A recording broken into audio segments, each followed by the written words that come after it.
Hare Krishna, Guru Maharaj, Dandavat Pranam.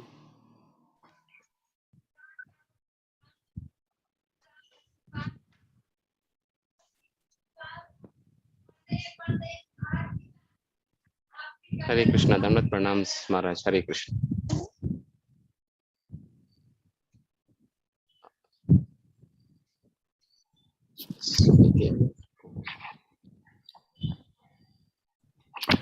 Om Namo Bhagavate Vasudevaya. Om Namo Bhagavate Vasudevaya.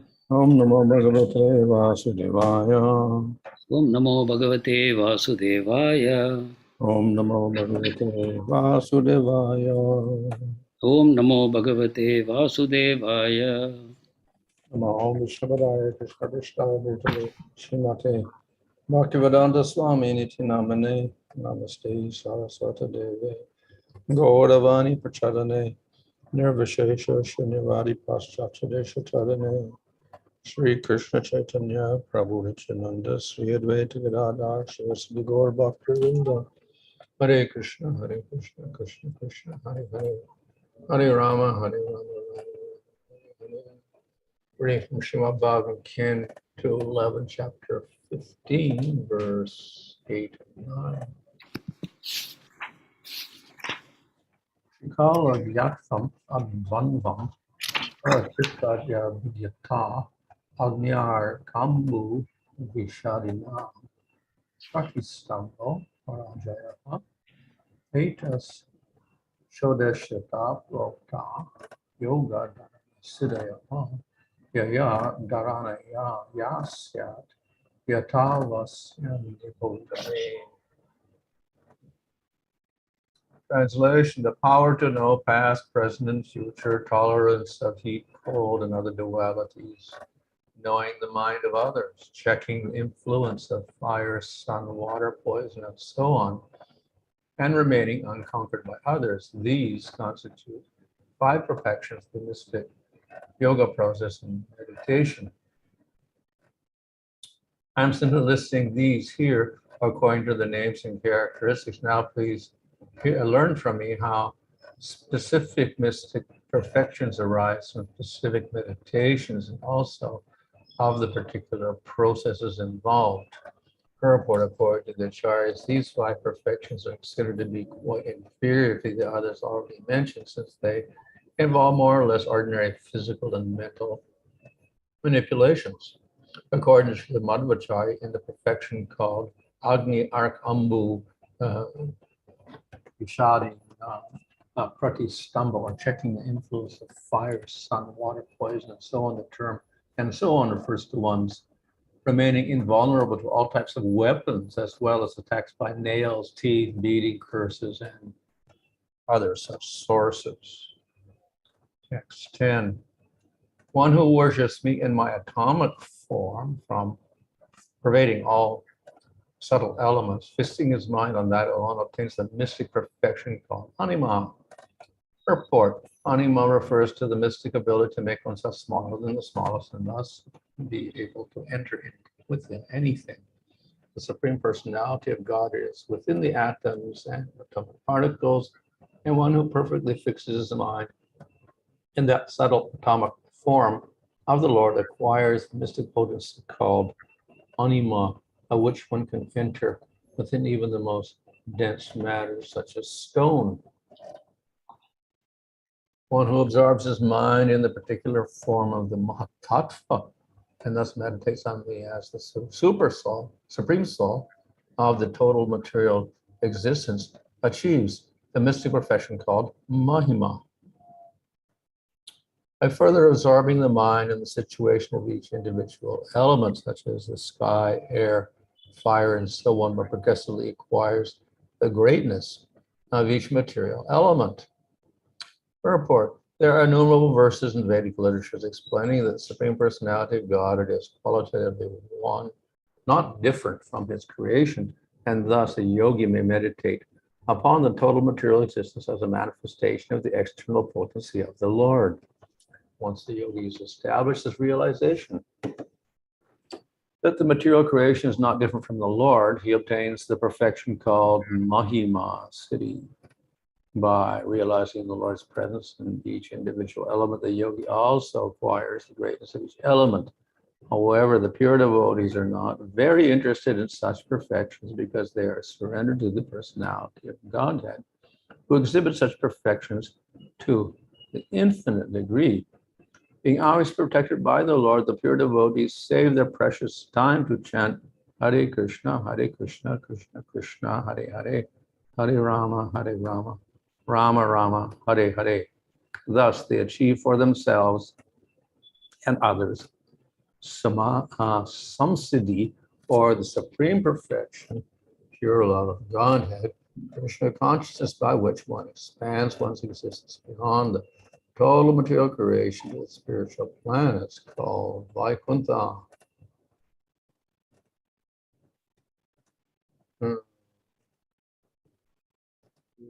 I exist within everything, and I'm therefore the essence of the atomic constituents of material elements.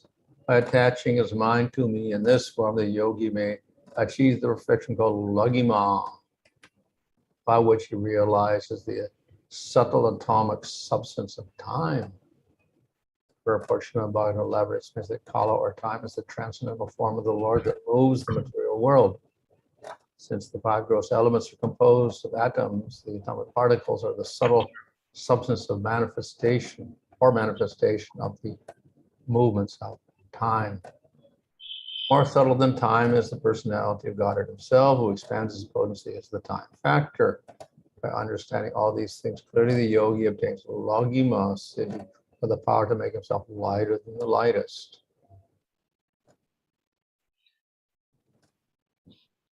Fixing his mind completely in me within the element of false ego generated from the mode of goodness, the yogi obtains the power of mystic acquisition, by which he becomes a proprietor of the senses of all living entities. He obtains such perfection because his mind is absorbed in me. Therefore, it is significant that in order to acquire each mystic perfection, one must fix one's mind on the Supreme Personality of Godhead. Srila Bhakti-siddhanta Saraswati Thakur states that those who pursue such perfections without fixing the mind in the Supreme Lord acquire a gross and inferior reflection of each mystic potency. Those who are not conscious of the Lord cannot actually synchronize their minds perfectly with the universal functions, and therefore cannot elevate their mystic opulence to the universal platform.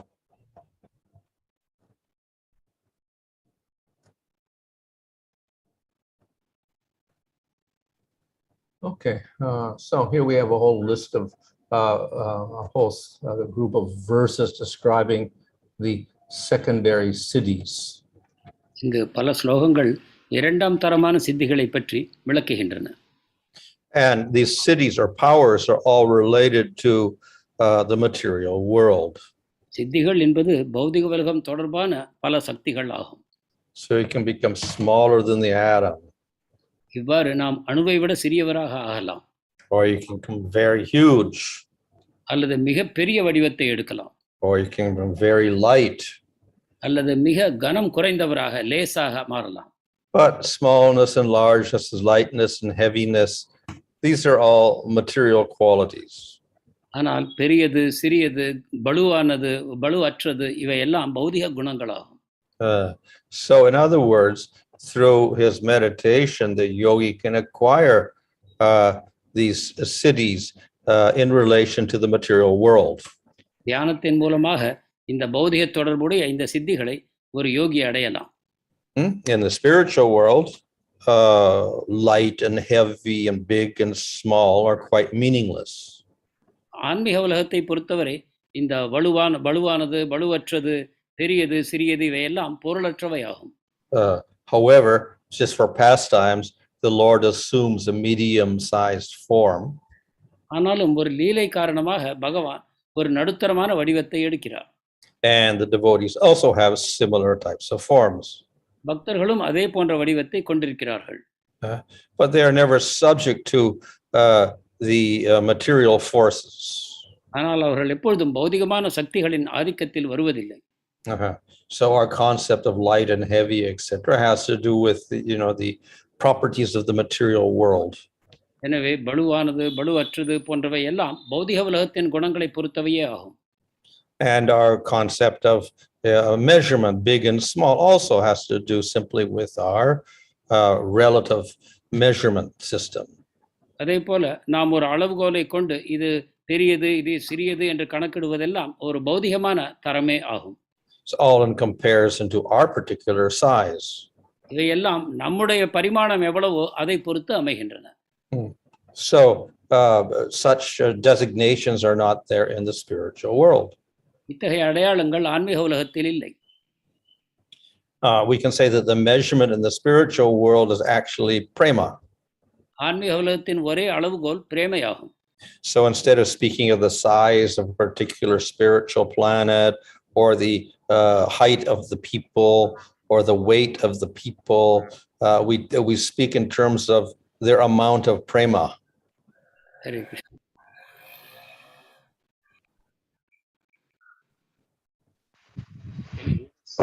Here is Klanidhi Prabhu. I could not hear at all. Yeah, could hear you. So in terms of if we Maharaj, can you repeat that? yeah, so in the spiritual world, the devotees don't speak about the bigness of the planet. This planet is bigger than that planet, etc. Or the people are a certain height, or they have a certain heaviness or lightness or whatever. These are not the topics. No, I think we have lost Klanidhi Prabhu. 1 second, Maharaj. Sorry. Guru Prabhu, you are there? Yes, Prabhu. Haribo. Correct. Yes, Maharaj. Can you repeat, please? Yeah, so in the spiritual world, the devotees do not think of the size of the planet or the height of the people or the weight of a particular object. Rather, they are thinking of amounts of prema. ஆன்மீக உலகங்களில் பக்தர்கள் எவரும் ஒருவருடைய உயரம் எவ்வளவு, அவர் குள்ளமானவரா உயரமானவரா, அந்த லோகத்தின் அளவு என்ன என்பதை பற்றிய எண்ணங்கள் எல்லாம் அவர்களுக்கு எதுவும் இல்லை. அவர்கள் சிந்திப்பது ஒரே ஒரு விஷயத்தை பற்றி மட்டும்தான். அது என்னவென்றால் பிரேமையை பற்றியாகும். And of course, in one sense, we compare the prema of the gopis with the prema of the sakas or the prema of the servants. But in the spiritual world, they don't even do that.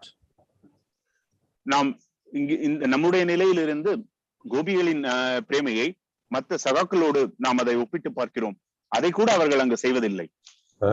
They are simply absorbed in that prema. அவர்கள் முற்றிலுமாக அந்த பிரேமையிலேயே மூழ்கி இருக்கின்றனர். And to a certain degree, they feel the intensity of their own prema. ஓரளவிற்கு அவர்களுடைய அந்த பிரேமையின் தீவிரத்தை மற்றும் அவர்கள் உணர்கின்றனர். So that is the measure in the spiritual world, how much prema they have for the Lord. இதுவே ஆன்மீக உலகங்களில் இருக்கக்கூடிய ஒரு அளவுகோலாகும். அவர்களுக்கு எந்த அளவு அந்த பிரேமை இருக்கிறது என்பதை பற்றிய அளவாகும் அது. And therefore size and distance and weight and whatever, they are not considered at all. அவர்களுக்கு நீளம், அளவு, பருமன் இதை பற்றி எந்த விதமான ஒரு சிந்தனைகளும் இல்லை. The size and distance, etc., are only manifested for performing pastimes. அளவு, தூரம் இவை அனைத்தும் லீலைகளை செயல்படுத்துவதற்காக மட்டுமே பிரதிபலிக்கப்படுகின்றன. And thus, a display of mystic powers in the spiritual world is not amazing at all. எனவே ஆன்மீக உலகத்தில் இத்தகைய சித்திகள் வெளிப்படுவதில் ஒரு ஆச்சரியமே இல்லை. What is amazing for the devotees in the spiritual world is how expertly the Lord performs his pastimes. ஆன்மீக உலகத்தில் பக்தர்கள் அனுபவிக்கக்கூடிய ஒரே ஆச்சரியம் என்னவென்றால் பகவான் எவ்வாறு இத்தகைய லீலைகளை வெளிப்படுத்துகிறார் என்பதுதான். We can say, of course, that the Lord is displaying his siddhis. Yes, because he has natural siddhis due to his internal energy. ஒரு வகையில் பகவான் தன்னுடைய சித்திகளை வெளிப்படுத்துகிறார் என்று கூறலாம். இவையெல்லாம் சித்திகள் தான். அவர் தன்னுடைய அந்தரங்க சக்தியை பயன்படுத்தி இத்தகைய சித்திகளின் மூலமாக லீலைகளை வெளிப்படுத்துகிறார். So he can do anything. அவர் எதையும் செய்ய சக்தி படைத்தவர். And he puts forth no effort at all. அதை செய்வதற்கு அவர் எந்த முயற்சியும் எடுப்பதில்லை. And it's simply because of his will. அவருடைய இச்சையின் காரணமாகவே இவை நடைபெறுகின்றன. So there's an example of that of Narada Muni going to Dwarka. இதற்கு உதாரணமாக நாரத முனிவர் துவாரகைக்கு செல்வதை நாம் எடுத்துக்கொள்ளலாம். And Narada Muni is quite habituated to seeing the Lord and seeing the devotees, seeing the spiritual world, etc., seeing the Lord's pastimes. Narada முனிவர் பகவானையும் ஆன்மீக உலகத்தையும் பக்தர்களையும் கண்டு பழக்கப்பட்டவர், பகவானுடைய லீலைகளை கண்டு கொண்டிருக்கக்கூடியவர். But when he came to Dwarka and he visited many of the 16,108 palaces, then he was amazed.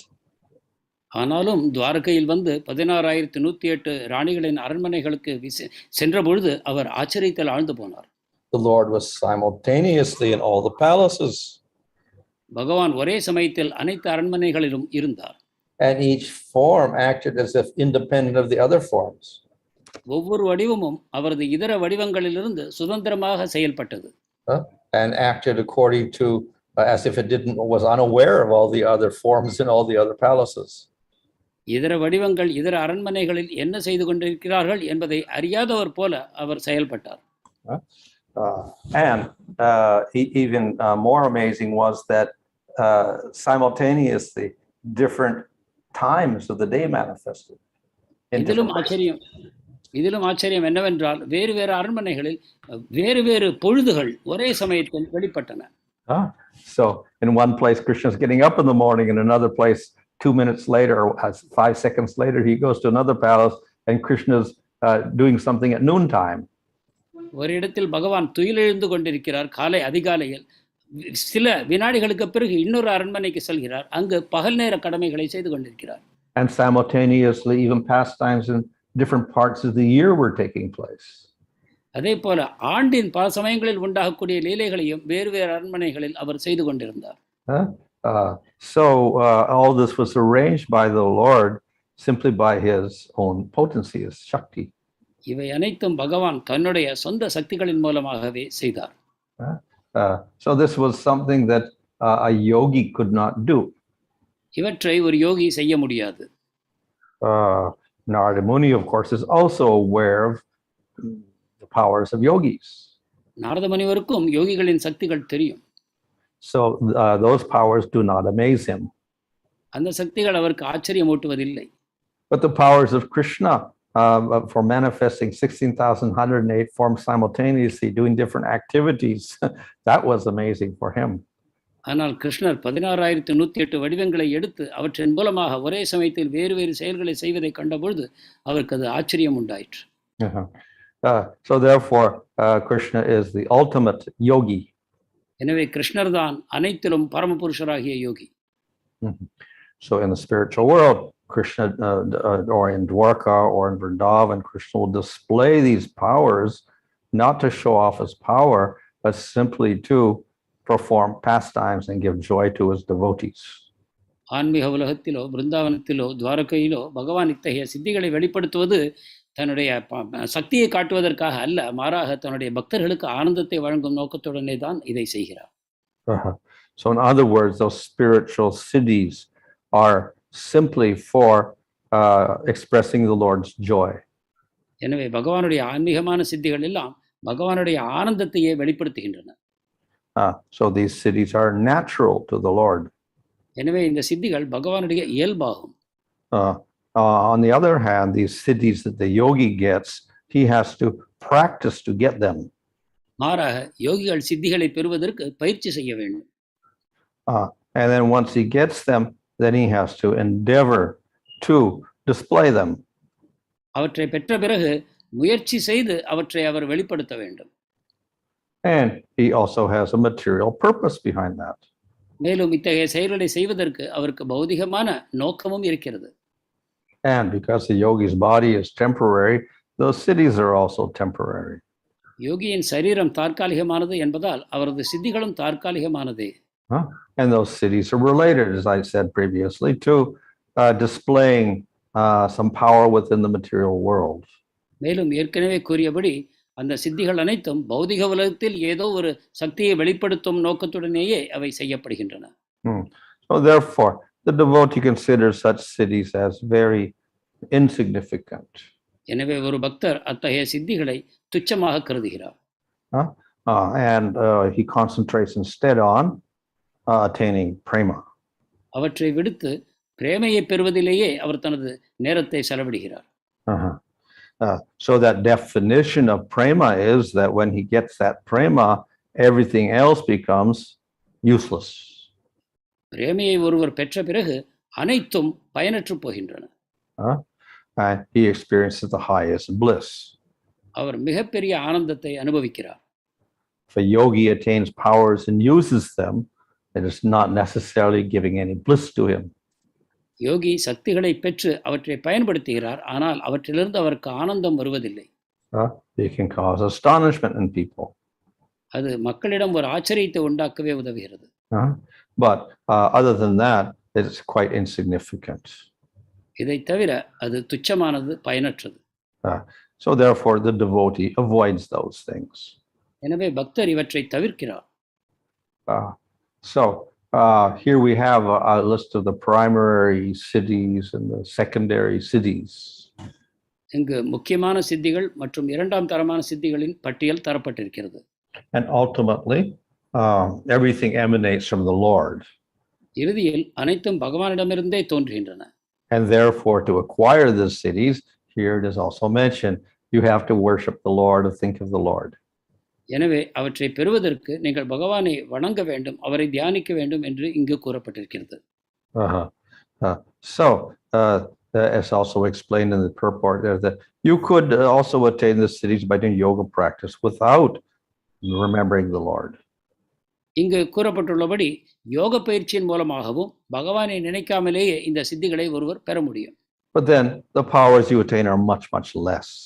ஆனால் அவ்வாறு பெறப்படும் சக்திகள் மிக குறைவானவை, பலம் குறைந்தவை. So therefore, to be a successful yogi, if you want these powers, then the recommendation is you also meditate on the Lord. எனவே வெற்றிகரமான யோகியாக ஒருவர் ஆக வேண்டும் என்றால் அவர் பகவானை தியானிக்க வேண்டும் என்று பரிந்துரைக்கப்படுகிறது. So in these various secondary cities, it's mentioned that you meditate on some element like mahatattva. இந்த இரண்டாம் பட்சமான சித்திகளை பெறுவதற்காக ஒருவர் மகத்தத்துவம் போன்ற பௌதிகமான மூலகங்களை பற்றி தியானம் செய்ய வேண்டும் என்று கூறப்பட்டிருக்கிறது. So mahatattva means the great tattva, huge. மகத்தத்துவம் என்பது மிகப்பெரிய தத்துவம் என்று பொருள்படும். It is the first manifestation from prakriti. அதுதான் பிரகிருதியின் முதல் வெளிப்பாடு. But nevertheless, it comes from the Supreme Lord. ஆயினும் அது பரமபுருஷ பகவானிடமிருந்தே தோன்றுகிறது. Whatever greatness it has is related to the Lord. அதன் பெருமை அனைத்தும் பகவானுடைய தொடர்பிலேயே அதற்கு வருகிறது. So therefore, if we meditate on the Lord as well as the mahatattva, then we get greater power. எனவே மகத்தத்துவத்தை பகவானுடன் சேர்த்து தியானம் செய்யும் பொழுது ஒருவருக்கு உன்னதமான சக்திகள் கிடைக்கின்றன. So what is explained here is yoga mixed with some devotion. அதனால் தான் இங்கு யோகம் பக்தியுடன் கலந்து என்று கூறப்பட்டிருக்கிறது. So when we do that, at least there is some connection with the Lord. இவ்வாறு செய்யும் பொழுது ஏதோ ஒரு வகையில் பகவானுடைய தொடர்பு நமக்கு ஏற்படுகிறது. And similarly, if we do jnana or we do karma yoga, we also try to connect that with the Lord. அதே போல ஞானமோ கர்மயோகமோ செய்யும் பொழுது கூட ஏதோ ஒரு வகையில் அதை பகவானுடன் தொடர்புபடுத்த நாம் முயல வேண்டும். But all of these forms are considered inferior. ஆனால் இவை அனைத்தும் தாழ்ந்தவையாகவே கருதப்படுகின்றன. Because bhakti takes a secondary role. ஏனென்றால் இங்கு பக்தி இரண்டாம் தரமாக ஆகி போகிறது. And it's mixed with other desires. மேலும் அது இதர ஆசைகளுடன் கலங்கமடைகிறது. So better we do bhakti as the primary process and we don't mix it with other desires. எனவே நம் பக்தியை முக்கியமான அங்கமாக செய்து அதனுடன் வேறு ஆசைகளை கலக்காமல் இருப்பதே மிக உன்னதமான செயல்பாடாகும். So that is the bhakti which is recommended by Rupa Goswami in the Nectar of Devotion. அத்தகைய பக்தியைத்தான் ரூப கோஸ்வாமி பக்தி ரசாமிர்த சிந்துவில் பரிந்துரைக்கிறார். Hare Krishna. Thank you, Maharaj. I request devotees to post questions on the chat box.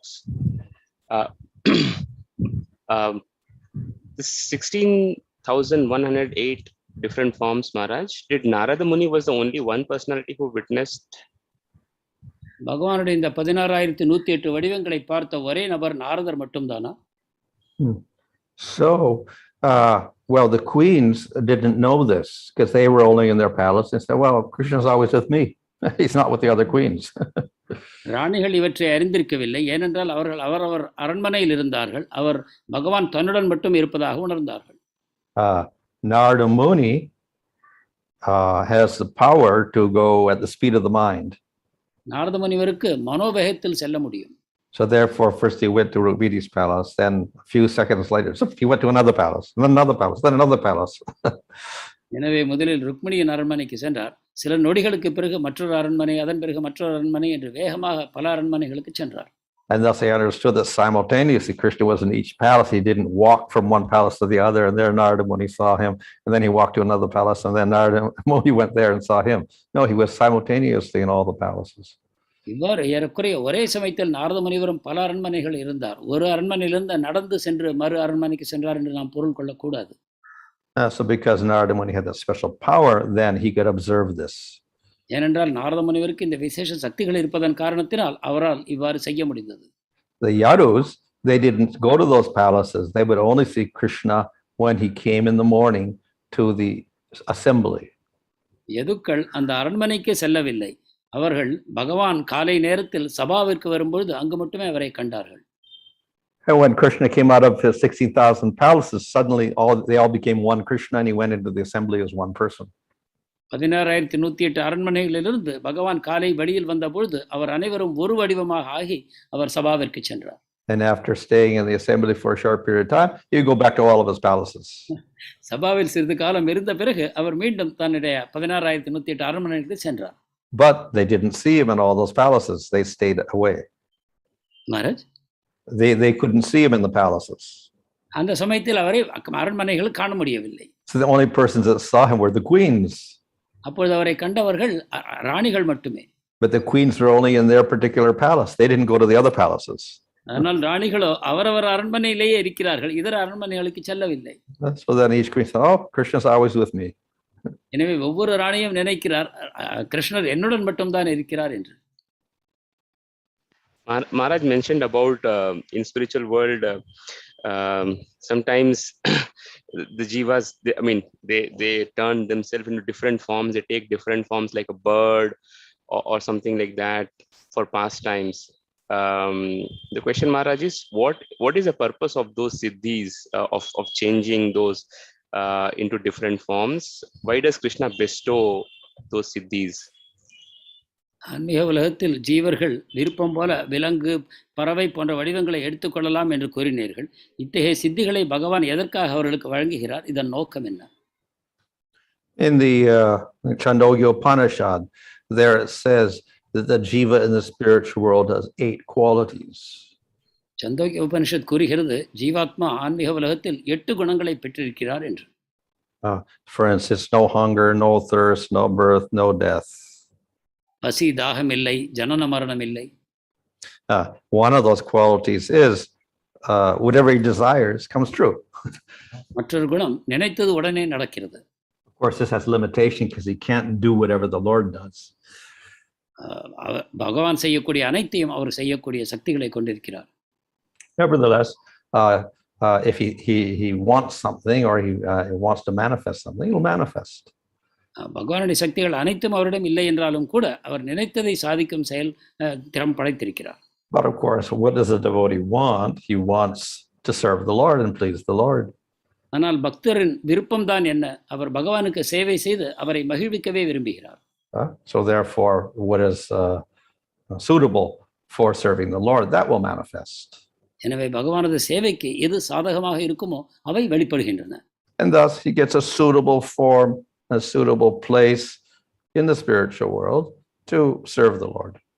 அதற்கு ஏற்ற வடிவம், ஏற்ற இடம் இவற்றை அவர் ஆன்மீக உலகத்தில் பெற்று அவருக்கு சேவை செய்கிறார்.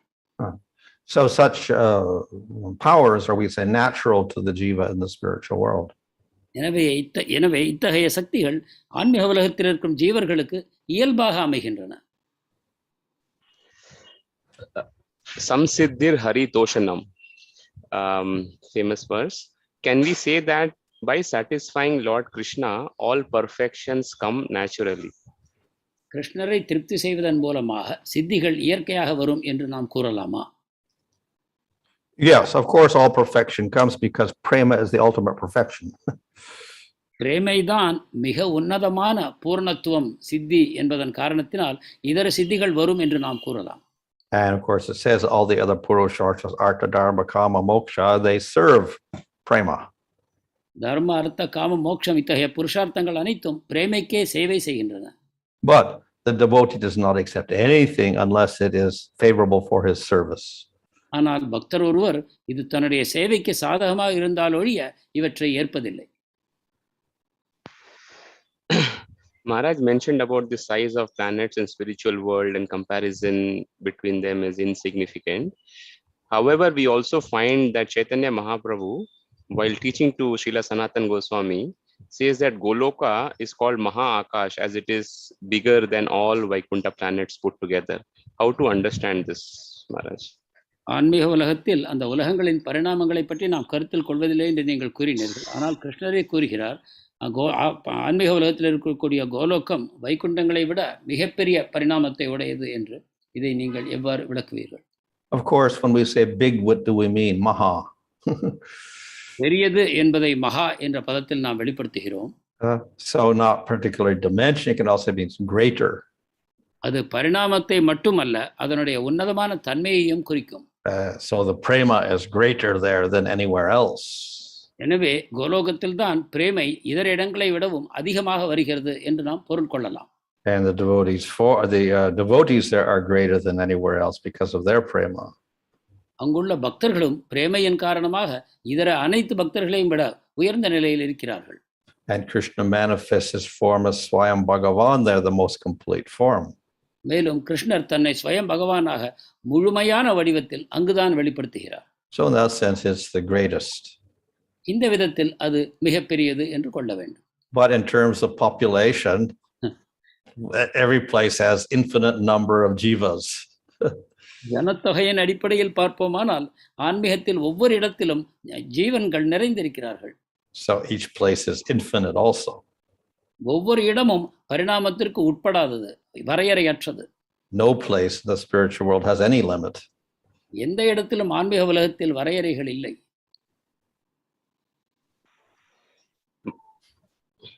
Thank you, Maharaj. Maharaj mentioned in one of the previous classes that perfected devotees have Satya Sankalpa Shakti. How it is different from the siddhis which yogis have?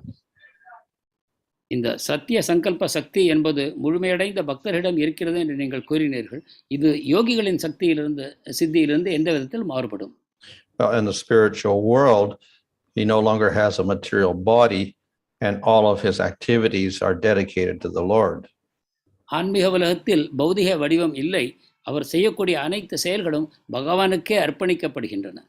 Siddhis in the material world are attained by yogis who have their own personal desire and they got material bodies. ஆனால் சித்திகள் பௌதிகமானது, அவை யோகிகளால் அடையப்படுகின்றன. அவர்கள் பௌதிக சரீரத்தை பெற்றிருக்கிறார்கள். So he does not manifest powers in order to serve the Lord. எனவே அவர்களது சக்திகள் பகவானுடைய சேவைக்காக வெளிப்படுவதில்லை. And the powers are limited to things in the material world. மேலும் அவர்களுடைய சக்திகள் பௌதிக பொருட்களால் வரையறுக்கப்படுகின்றன. It is said that by the process of Ashtanga Yoga, one can attain siddhis. Is there any logical explanation how the yogis attains these siddhis?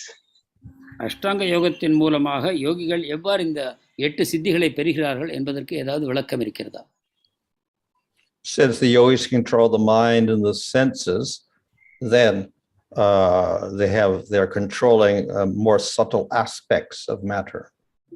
யோகிகள் மனத்தையும் புலன்களையும் கட்டுப்படுத்துவதன் மூலமாக பௌதிகமான மிக சூக்ஷ்மமான பொருட்களையும் அவர்கள் கட்டுப்பாட்டில் கொண்டு வருகிறார்கள். We have gross matter and we have subtle matter. ஸ்தூலம் மற்றும் சூக்ஷ்மமான பௌதிக பொருட்கள் இருக்கின்றன. So material scientists try to control gross matter. பௌதிக விஞ்ஞானிகள் ஸ்தூலமான பொருட்களை கட்டுப்படுத்துகிறார்கள். The yogi controls subtle matter. யோகியோ சூக்ஷ்மமான பொருட்களை கட்டுப்படுத்துகிறார். So if we have control of subtle matter, then we can also control gross matter. சூக்ஷ்மமான பொருட்களை உங்களால் கட்டுப்படுத்த முடிந்தால் ஸ்தூலமான பொருட்களை சுலபமாக கட்டுப்படுத்தலாம். So that is all the yogi does. இதைத்தான் யோகி செய்கிறார். We see that Lord Chaitanya and his associates, as well as his successors up to Srila Prabhupada, exhibited some mystical feats. Can we say that it is an exhibition of their prema and not acquired through yoga practice? சைத்தன்யர், அவர் சகாக்கள், அவர் பின்தோன்றல்கள், பிரபுபாதர் வரை சில சித்திகளை வெளிப்படுத்தினார்கள். இவை அனைத்தும் அவர்களுடைய பிரேமையின் வெளிப்பாடுதான் என்று நாம் கொள்ளலாமா? Well, as I said, if one has prema, then all the purusharthas serve prema. So therefore, you can get anything, artha, dharma, kama, moksha, siddhis, or whatever. They're all available. நான் கூறியபடி உங்களுக்கு பிரேமை இருக்குமானால் தர்மார்த்த காம மோட்சம் எனக்கூடிய புருஷார்த்தங்கள் அனைத்தும் அதற்கே சேவை செய்கின்றன. எனவே உங்களிடம் தூய பக்தி இருக்கும்பொழுது இந்த இதர புருஷார்த்தங்கள் தாமாகவே வந்து அமைகின்றன. But generally the devotee is not interested in those things. ஆனால் பொதுவில் பக்தர் இவற்றில் ஆர்வம் காட்டுவதில்லை.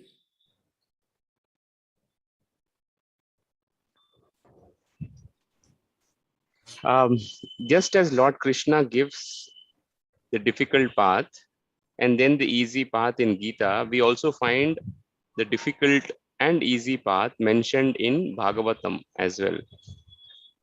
Does it mean that different people will choose different paths according to their nature?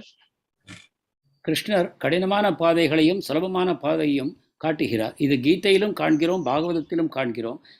அதன் காரணம் என்ன?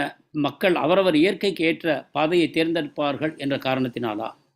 According to their nature, they have a particular faith. According to that faith, then they will practice certain things. அவரவர் இயற்கையின்படி அவரவருக்கு நம்பிக்கை வாய்த்திருக்கிறது. அந்த நம்பிக்கையின் அடிப்படையில் அவர்கள் வேறு வேறு செயல்களை செய்கிறார்கள். So in Bhagavad Gita, Krishna mentions faith in the mode of goodness, faith in the mode of passion, faith in the mode of ignorance, and therefore their worship is different.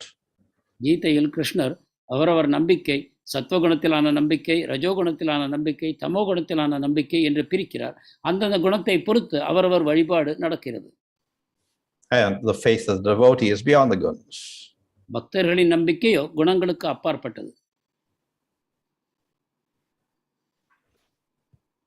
Maharaj, few general questions which I have is on the holy name of the glories. Even if someone, let's say a child, is chanting the holy name without actually understanding the potency of the holy name, the child may also not be able to pronounce the holy name properly. Still, there is some effect of the chanting? புரிதல் இல்லாமல், சரியான உச்சரிப்பு இல்லாமல் ஒரு சிறு குழந்தை கூட நாமத்தை உச்சரிப்பதனால் அதற்கு ஏதாவது பயன் உண்டா? It says if the name is on the tip of the tongue, which means it's not fully pronounced, even then it has effect. நாமம் நாக்கின் நுனியில் இருந்தால் கூட, முழுமையாக உச்சரிக்கப்படாவிட்டால் கூட அதற்கு பலன் உண்டு என்று சாஸ்திரங்கள் கூறுகின்றன.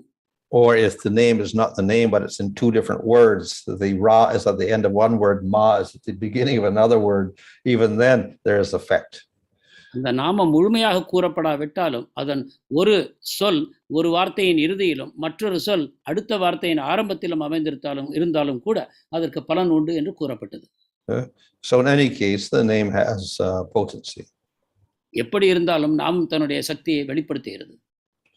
But the full results come when we chant purely. ஆனால் நாம் தூய விதத்தில் உச்சரிக்கும் பொழுதுதான் முழுமையான விளைவுகள் கிடைக்கின்றன.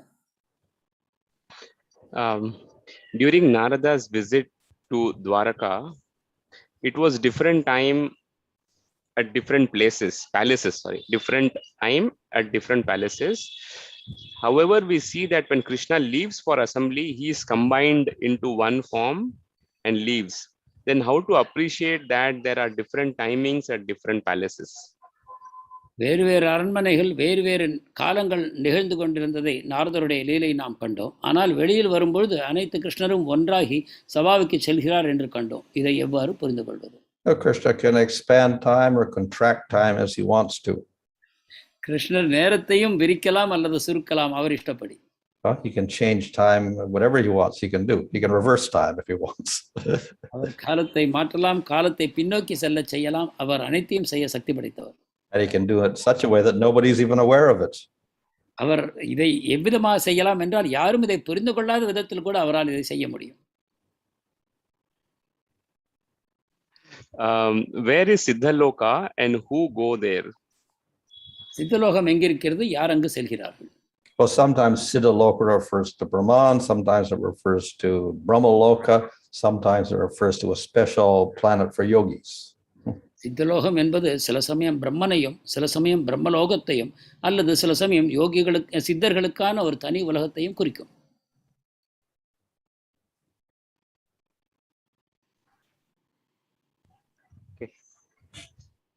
Okay, I guess that's it for today, Maharaj. Yeah, I think that's it. Thank you so much, Maharaj. Grantha Srimad Bhagavatam ki jai, Jagat Guru Srila Prabhupada ki jai, Vanu Swami Maharaj ki jai, Gop Premanand, Hari Krishna. Okay. All right, Hare Krishna. We were a few minutes early, but I think very engrossing session today. Quickly cover the announcements. Today evening, special Krishna Katha on the holy name by Revati Raman Prabhu. இன்று மாலை அருள் திரு ரேவதி ரமன் பிரபு புனித நாமங்களை பற்றிய விசேஷ உரையை வழங்க இருக்கிறார். And I think we have been announcing on the Books Are the Basis festival. We look forward to that festival from October 13th to 20th of October. புத்தகங்கள் தான் அடிப்படை எனக்கூடிய அந்த விழாவை பற்றி உங்களுக்கு ஏற்கனவே அறிவித்திருக்கிறோம். அது அக்டோபர் 13 20 வரை நடக்க இருக்கிறது. Okay. I'm just recalling if any other announcements. Yeah, I think on the classes of the on the evening ISKCON Chennai channel, the classes will continue. I'm not reading out the names in detail, but I think you will get the messages. This will be specifically on the holy names the entire next week. ISKCON சென்னையின் மாலை நேர நிகழ்ச்சிகள் தொடர்ந்து நடைபெறும். அடுத்த வாரம் முழுவதும் இது புனித நாமத்தின் அடிப்படையிலேயே இந்த உரைகள் நடக்கும். இதற்கான விவரமான அறிவிப்புகள் உங்களுக்கு குழுக்களில் தரப்படுகின்றன. Hare Krishna will chant Hare Krishna Maha Mantra thrice for the welfare of all the devotees. Hare Krishna, Krishna Krishna, Hare Hare, Hare Ram, Ram Ram. Hare Krishna, Krishna Krishna, Hare Hare, Hare Ram, Ram Ram. Hare Krishna, Krishna Krishna, Hare Hare, Hare Ram, Ram Ram. जय वांछा कल्पतरुभ्यश्च कृपा सिन्धुभ्येव च पतितानां पावनेभ्यो वैष्णवेभ्यो नमो नमः। अनंत कोटि गौर भक्त वृंद की जय।